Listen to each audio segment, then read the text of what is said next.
ሰላም እንደምናላችሁ ውድ አድማጮቻችን፣ ፕሮግራማችን ተጀምሯል። በዛሬው ዕለት ሁለት ርዕሰ ጉዳዮችን ነው የምንመለከተው።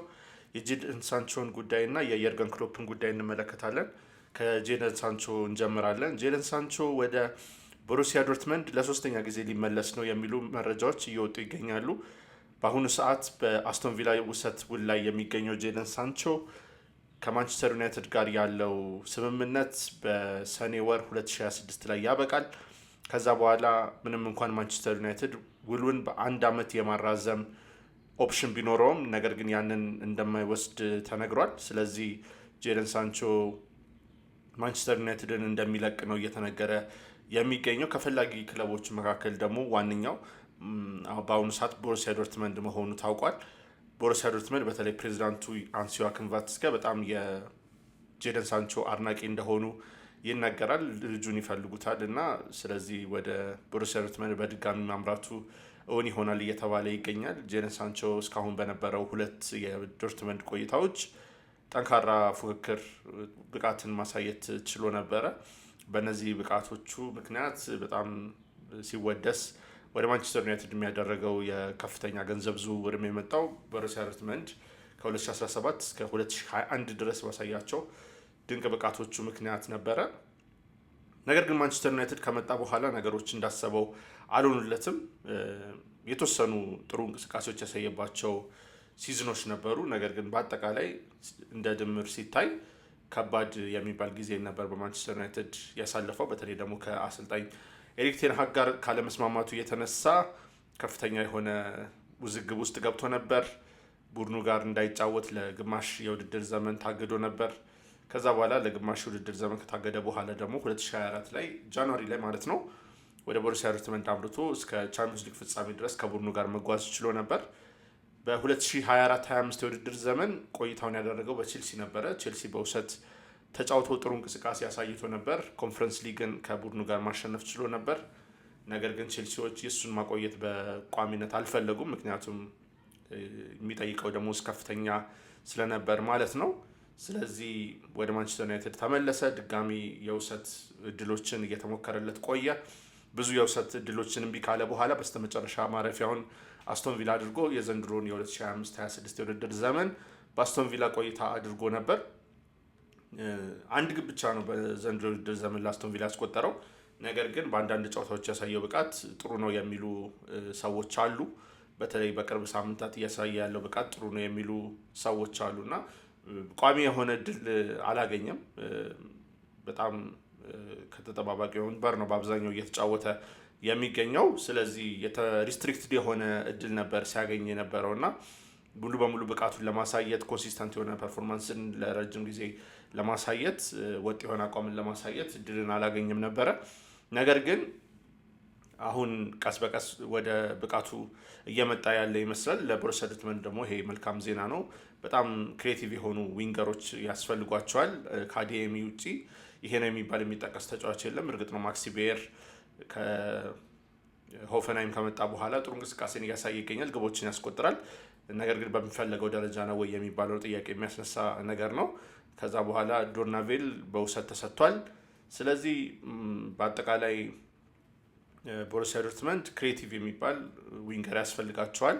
ስለዚህ ጄደን ሳንቾን ፍላጎታቸው ማድረጋቸው ብዙ ላይገርም ይችላል።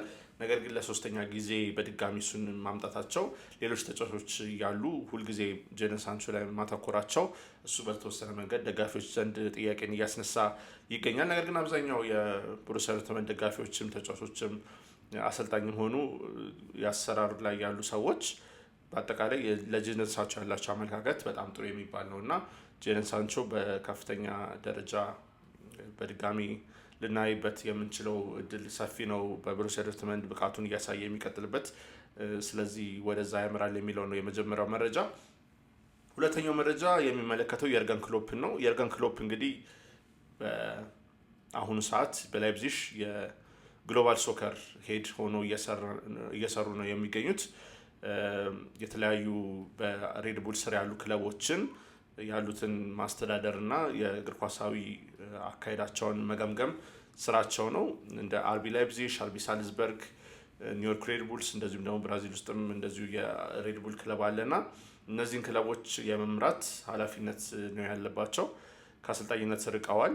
2024 መጨረሻ ላይ የውድድር ዘመኑ ሲያበቃ ከሊቨርፑል ተለያዩ። ከዛ በኋላ ከአምና ጀምሮ በአርቢ ላይፕዚግ፣ በአርቢ ሳልዝበርግ እና በአጠቃላይ በሬድ ቡል ስር ኃላፊነታቸውን እየተወጡ ይገኛሉ። ሰሞኑን አንድ መግለጫ ወይም ደግሞ ኢንተርቪው ሰጥተው ነበር እና እዚህ ቃለ ምልልስ ላይ ከተናገሩት ነገር አንዱ ምንድን ነው የጡረታ መውጫ እድሜ ላይ አይደለሁም፣ አሁንም ተጨማሪ ዓመታት ሊኖሩ ይችላሉ በእግር ኳስ ልሰራበት የምችል፣ ስለዚህ እነሱን እጠብቃለሁ በማለት ተናግረዋል። ስለዚህ ወደፊት በአሰልጣኝነት የርገን ክሎፕ ልናይበት የምንችለው እድል ሰፊ እንደሆነ ነው ፍንጭን የሰጡት። ስለዚህ አላበቃም ሁኔታው፣ እድል አለ በማለት ነው አሁንም የተናገሩት። ከሊቨርፑል በሚወጡበት ጊዜ ምንም እንኳን ብዙ ሰዎች ወደ አሰልጣኝነት የመመለስ እድል አላቸው ብለው ቢያስቡም እሳቸው ግን ከዚህ በኋላ በቃኝ አይነት አስተያየት ነበር የሰጡት። በጣም ደክሞኛል፣ በርናውት አድርጌያለሁ፣ ኤግዞስትድ ሆኛለሁ፣ ደክሞኛል እና ከዚህ በኋላ አልቀጥልም በእንደዚህ አይነት ሁኔታ የሚል አስተያየት ነበር የሰጡት። አሁን ግን በድጋሚ በሰጡት አስተያየት አሁንም ኢነርጂው እንዳላቸው አሁንም እንዳላበቃ እየተናገሩ ይገኛሉ። ሁለት ስራዎች ከየርገን ክሎፕ ጋር ተያይዘው እየተነሱ ነው የሚገኙት። ወይ የጀርመን ብሔራዊ ቡድን አሰልጣኝ ወይ ደግሞ የሪያል ማድሪድ ቀጣይ አሰልጣኝ የመሆን እድላቸው ሰፊ ነው። ጀርመን ብሔራዊ ቡድን በአሁኑ ሰዓት በጁሊያን ናግልስማን ስር እየተመሩ ይገኛሉ። ናግልስማን ወደ ዓለም ዋንጫ ቡድኑን ይዞ ይሄዳል። ስለዚህ ከዓለም ዋንጫ መልስ በምን አይነት መንገድ ቡድኑ ይቀጥላል የሚለው ነገር እስካሁን አልተመለሰም። ከናግልስማን ጋር ይቀጥላል ወይስ አዲስ አሰልጣኝ ያመጣል? አዲስ አሰልጣኝ ካመጣስ የርገን ክሎፕ ይሆናሉ ወይ የሚለው ነገር እስካሁን አልተመለሰም። ስለዚህ እሱም አንድ እድል ነው ወይም ደግሞ ፖሲቢሊቲ ነው ብለን መያዝ እንችላለን። ከዛ በተጨማሪ ደግሞ ከየርገን ክሎፕ ጋር በጣም እየተያያዘ የሚገኘው ስራ የሪያል ማድሪድ ስራ ነው። አሎንሶ በተለይ ከተሰናበተ በኋላ የርገን ክሎፕ ቀጣይ አሰልጣኝ ሊሆኑ ይችላሉ የሚሉ የተለያዩ የዜና ምንጮች ያወጧቸው መረጃዎች ስንመለከት ነበር። በአሁኑ ሰዓት አልቫሮ አርቤሮዋ የቀድሞ የሪያል ማድሪድ ተጫዋች፣ የሊቨርፑል ተጫዋች ቡድኑን እየመራ ይገኛል። በአሁኑ ሰዓት ወደ ውጤት መምጣት ችለዋል። ጥሩ ውጤትን እያስመዘገቡ ይገኛሉ። በመሀል መንገጫገጮች ነበሩ። ነገር ግን ወጣት የቡድንን ይዞ ምንም እንኳን ጉዳት ቢያጠቃውም ቡድኑን እሱ ውጤትን እያመጣ ይገኛልና የርገን ክሎፕ ደግሞ ከዚህ በኋላ ቀጣዩ አሰልጣኝ ይሆናሉ የሚለው ነገር በጣም በጉጉት የሚጠበቅ ነው። አሁን ካሉ ሃይ ፕሮፋይል የሚባሉ አሰልጣኞች መካከል ብንመለከት ለሪያል ማድሪድ ይመጥናሉ ብለን ልናስባቸው ከምንችላቸው አሰልጣኞች መካከል የርገን ክሎፕ ግንባር ቀደሙ ናቸውና ወደ ሪያል ማድሪድ የማምራታቸው ነገር እውን የሆነ ይመስላል እና እስቲ እንመለከተዋለን እንግዲህ በምን አይነት መንገድ እንደሚቀጥል። እነዚህ ሁለት መረጃዎች ናቸው የያዝኩላችሁ። በአጭሩ ስለ ኢትዮጵያ ብሔራዊ ቡድን ለማውራት ያህል የኢትዮጵያ ብሔራዊ ቡድን በትላንትናው ዕለት አሰልጣኝ ዮሐንስ ሳሌ መግለጫ ሰጥተው ነበር። ከዛ በኋላ ወደ ሞሮኮ የሚያደርገውን ጉዞ በዛሬው ዕለት ጀምሯል። ከሳቶሜ እና ፕሪንሲፔ ጋር በሞሮኮ ከተጫወቱ በኋላ የመልሱን ጨዋታ ደግሞ ድሬዳዋ ላይ ያደርጋሉ።